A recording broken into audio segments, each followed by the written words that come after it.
الصلاة نور والقلم لا برهان الصلاة نور والقلم لا برهان صلاة মানে নামাজ নামাজ হচ্ছে মুমিনের জ্যোতি কোরআন হচ্ছে মুমিনের দলিল নামাজের কথা আজকে আর বলবো না নামাজ হচ্ছে মুমিনের জ্যোতি কোরআন হচ্ছে মুমিনের দলিল শেষ কথা এটাই যথেষ্ট আর এটাকে বিস্তারিত তাফসীর করতে গিয়ে সময় নষ্ট করে লাভ নাই নামাজ মুমিনের দলিল কোরআন মুমিনের জ্যোতি কোরআন মুমিনের দলিল ভাইরা আমার তাহলে দলিল যার জায়গা তার দলিল নাই যার জায়গা নয় তার তাহলে আমাকে জিন্দেগিতে কোরআনকে সাথে রাখতে হবে এখন একটা পূর্ব যুগের কথা বলবো সাহাবা রাদিয়াল্লাহু মাজমাইনদের যুগের কথা তিনারা যখন প্রথম নতুন নতুন দিন এনেছেন এবং কোরআনের তালিম নিচ্ছেন তো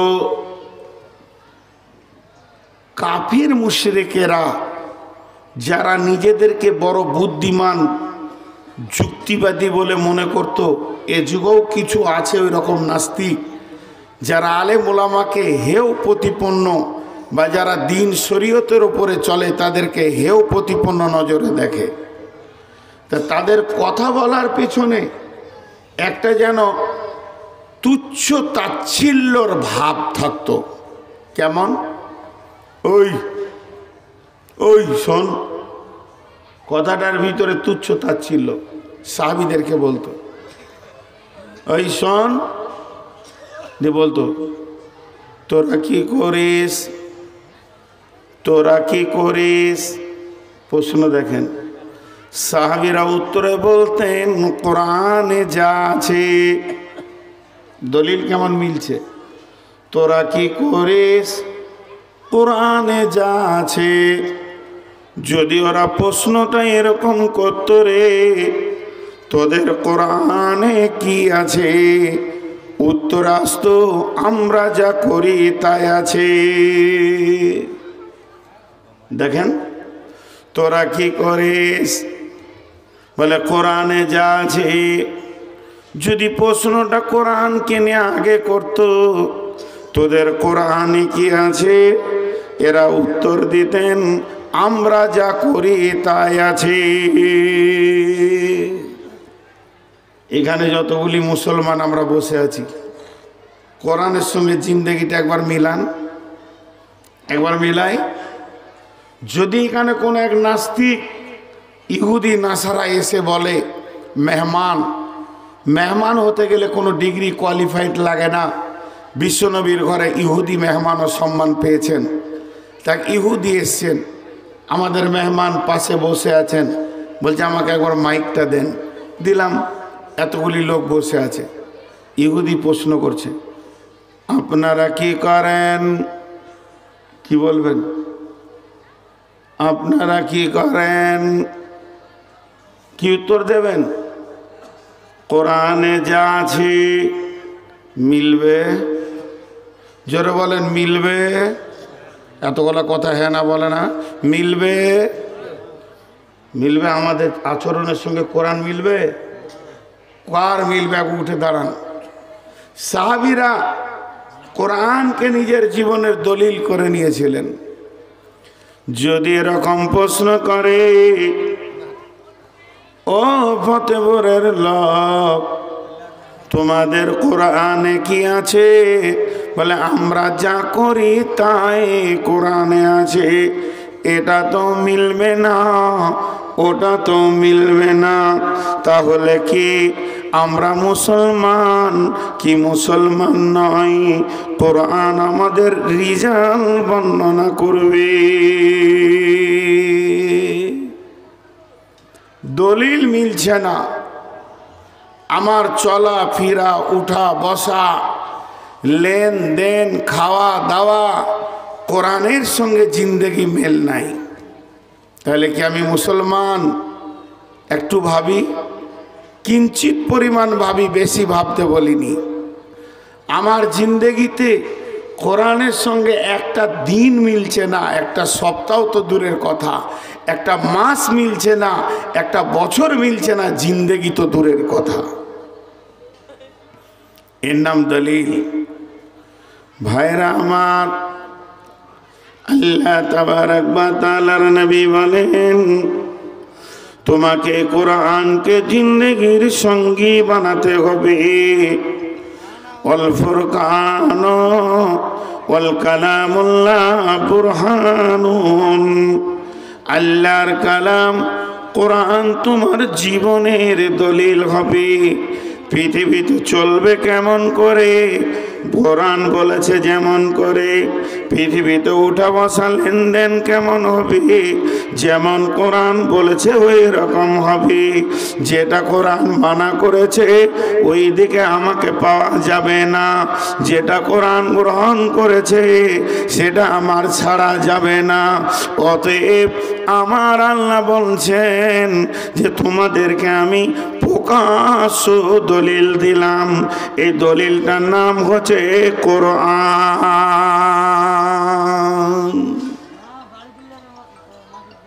একে সঙ্গে নিয়ে যেতে হবে। একটা মজার কথা শোনাই। আপনাদের জেলাতে এই মুর্শিদাবাদে হাজারদুয়ারি আছে, ওখানে কিছু আল্লাহ তাবারক ওয়া তাআলা বেঈমান খবিসকে রেখেছে। কিছু শিয়া আছে, কিছু উঁচা টুপিওয়ালা পীরপন্থী আছে, তার মধ্যে একটা পীর আছে, ওর কাজ কি, এরকম অনেক পীর বেরিয়ে গেছে যে ওর একটা চিঠি লেখা আছে, যদি কেউ মারা যায় তো ওই কাফনে ওই চিঠিটাকে এমনি করে ভরে দেবে। আমার এলাকায় বেশ কিছু মুরিদ আছে, তারা এখান থেকে চিঠি নিয়ে গিয়ে বাড়িতে রেখে দিয়েছে, কে মরবে জানি না। আর যেই চিঠিটা কাপনের সঙ্গে ভরে দেবে, বাঁধা থাকবে, মনকির নাকির এসে বলবে মান রব্বুকা মা দিনুকা আমার নবীকা, ও খালি চিঠিটা দেখিয়ে দেবে, বাস খালাস, ওকে আর কোনো আজাব হবে না। কত আসান, ও চিঠি নিয়ে চলে যাচ্ছে। তো কোরআনকে সঙ্গে নিয়ে যেতে হবে। তাহলে কি করবেন? সবাই নিজে নিজের সুন্দর দিকে একটা করে কোরআন কিনে বাড়িতে রেখে দেন। আর আপনি ছেলেকে, মেয়েকে, নাতিকে, পুতিকে ওসিয়ত করে দেন, যেদিন আমি মারা যাব সেদিন এই কোরআনটা আমার কাফনের সঙ্গে বেঁধে দেবে। তাহলে আমাকে আর মুনকির নাকির ধরবে না, কিয়ামতের মাঠে কষ্ট হবে না, কঠিন পুলিশের রাতেও কষ্ট পাবো না, যেহেতু আমি কোরআনকে সঙ্গে করে নিয়ে এসেছি।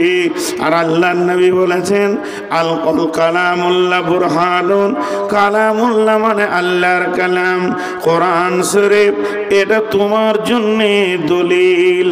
এই দলিলটা যদি তুমি সঙ্গে করে নিয়ে যেতে পারো রে, কঠিন কিয়ামতের দিনে তোমার আর কোনো অসুবিধা হবে না।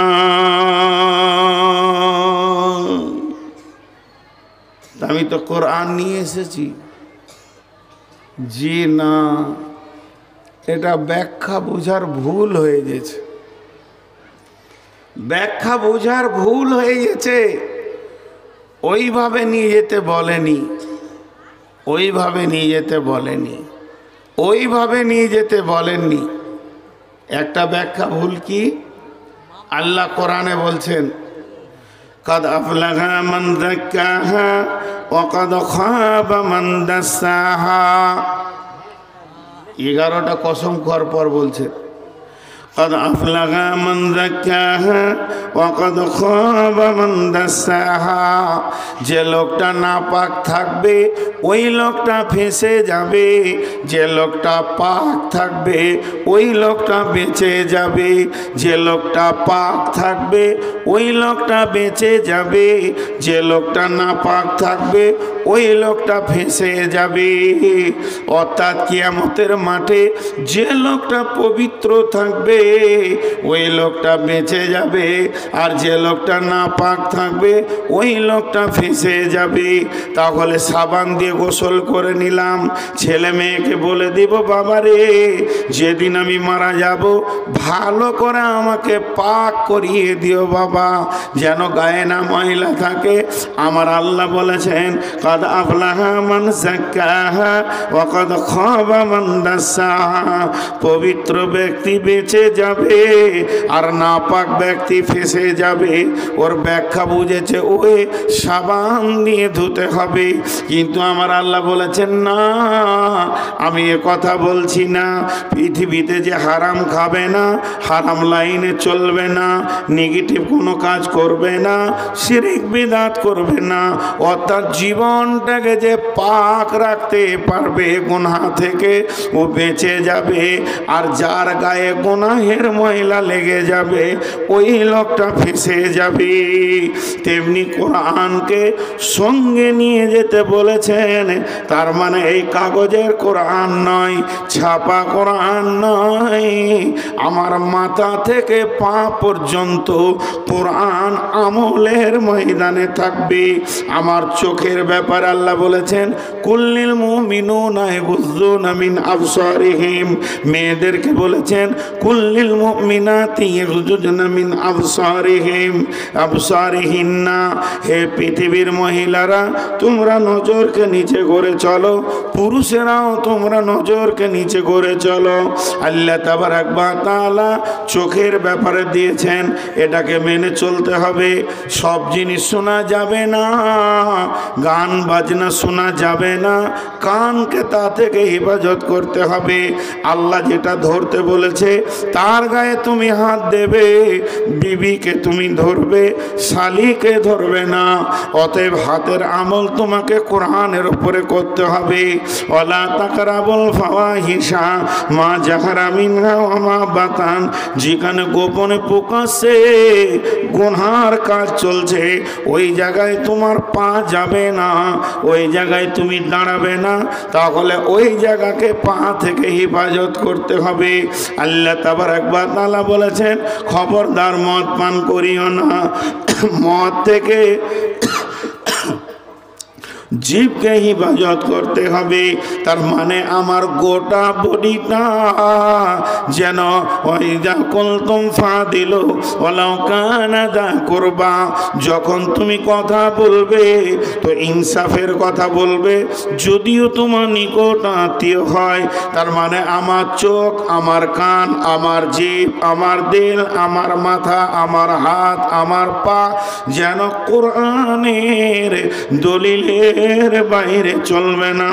এই লোকটা যেদিন কবরে যাবে সঙ্গে করে কোরআনকে নিয়ে গেল, হাসরে গেল সঙ্গে করে কোরআনকে নিয়ে গেল, আর পুলসেরাতে গেল তো সঙ্গে কোরআন থেকে গেল।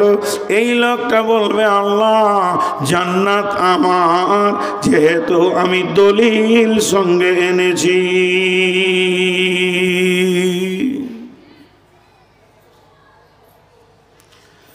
কিয়ামতের মাঠে আমি প্রথমেই আপনাদেরকে বলেছি যে একটু সবর করেন। এবার আমি সূরাটা ধরবো খালি এই উদাহরণটা দিয়ে। কিয়ামতের মাঠে আল্লাহ তাবারাক ওয়া তাআলা এলান করবেন, ফেরেশতারা এলান করবেন, বিভিন্ন রকম এলান চলবে। তার মধ্যে একটা এলান কি, ওয়াউজিয়াল কিতাব, আল্লাহ বলবেন তোমাদের আমলনামা রেডি হয়ে গেছে।